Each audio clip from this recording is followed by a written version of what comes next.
Alright, one thing I recommend doing is like take the first two bars, start at 60, go up in fives till you're nice and warmed up there, and then piece the rest of it together. You can certainly work up other stuff slower too. So the thing that was happening is when you would, after the hammer on, you would go down to the next string. The basic sound like that was kind of happening. Hang on.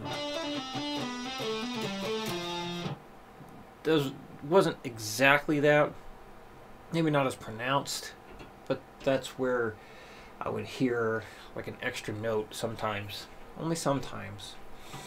So just want to be hopefully a bit more aware of that. So let's play the whole thing here at the 130. 1, 2, 1, 2, 3, 4.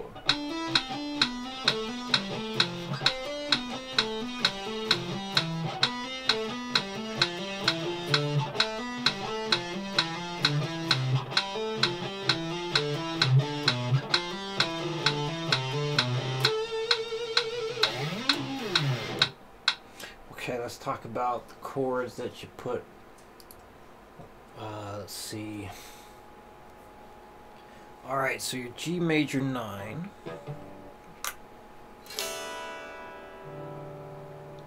So this is absolutely a G major 9. However, it's not the easiest thing to play. So if we take it back to just the G chord, and then we make it G major 7 next. What I would do is take the G note on the high E string, drop it down a half step, and because it's much easier to play with 3-finger version, just do it that way, or like this. So 3, 2, 0, 0, 0, 2. So the note we need is an A. Well, we can just put the A in right there, the A string itself. It doesn't have to be at a higher octave. You can just put it in wherever, especially with guitar. We can make things a little bit easier since the way the instrument's laid out. So you already got the B note in there, so there's your third. Yeah, that would be the easiest way right there. 3, then 0, 0, 0, 0, 2.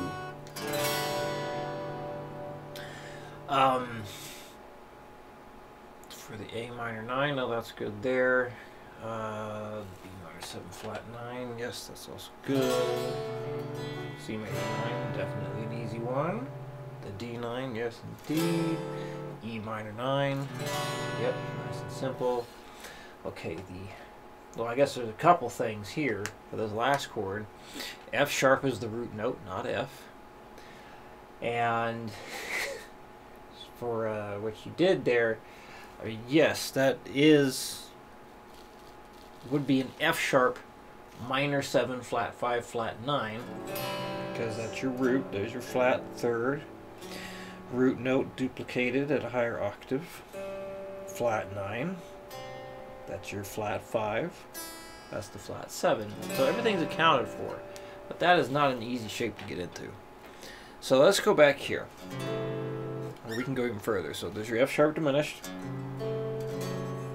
And then we convert that into the F sharp minor 7 flat 5 by dropping the octave of the root note down a whole step. So from here we need a G note. Well, what's the easiest place to put in a G? The G string. So we remove our finger from that. Well, when we did that, we lost the A note. So what's the easiest place to play an A? The A string. Well, now what did we lose? We lost the C note. Well, where's the easiest place to play a C? I would say the B string. So there we go. And then, because it's easy to do, we can include that high E string as well. So 2, 0, 2, 0, 1, 0.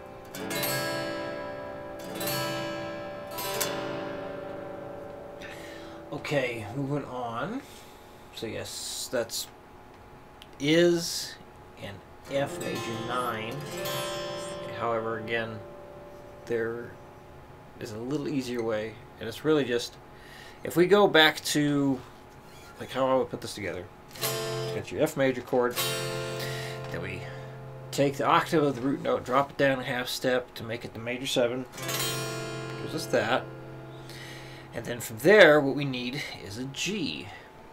So the easiest place to put in a G would be the open G string. So we got to remove the bar so we can get to the open string. So we lost the A note. So we can put the A note back in with the A string.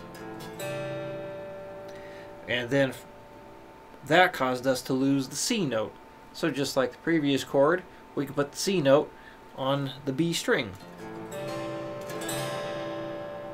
And if you're careful enough, you can get the high open E string too. But just doing that is perfectly fine. So 1, 0, 2, 0, 1. Let's see. Yes, you wrote a G minor 7. Because all I see is 3, 5, 3, 3, 3, 3. So let's see if you can figure out completing that one. I think I actually heard you play it today after I mentioned that was a G minor 7. So go ahead and fix that. I'm not going to tell you what the answer is this time. Let's see, the A minor 7 flat 9 was good. The B flat major 9 was good. C9 was good. Yes, that was how I do a D minor 9. Especially getting all the intervals involved. Love that chord.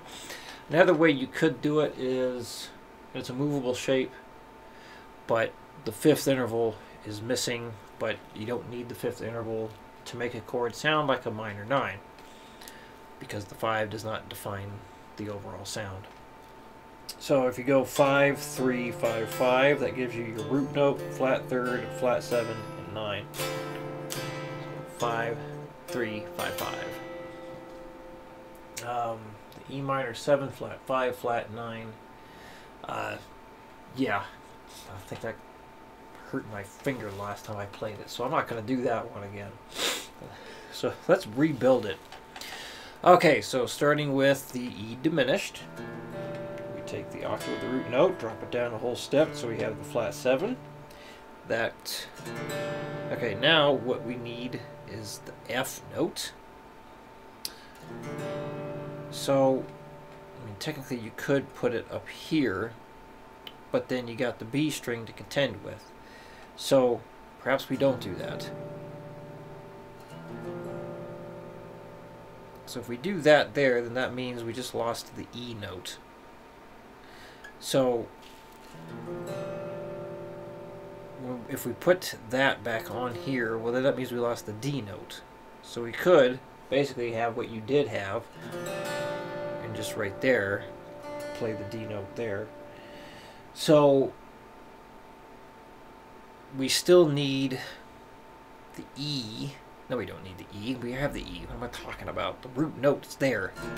So if you just do that, you're good. There's your root note. There's your flat 5, flat 7. The G is your flat 3rd. And the D note up there, that is your flat 7. Root, flat 3rd. Did I say that was a flat 7? Okay, I can tell it's the end of my night. That's a flat 9. Root, flat 5, flat 9, flat 3rd, flat 7. So basically, just take what you have tabbed out right now, remove the note on the high E string, and you're good. So add those changes, and then how about you do the key of D. Do the same thing for the key of D major, and let's see what you come up with. Okay, best of luck to you in your practice of standing up, and I'll see you next week.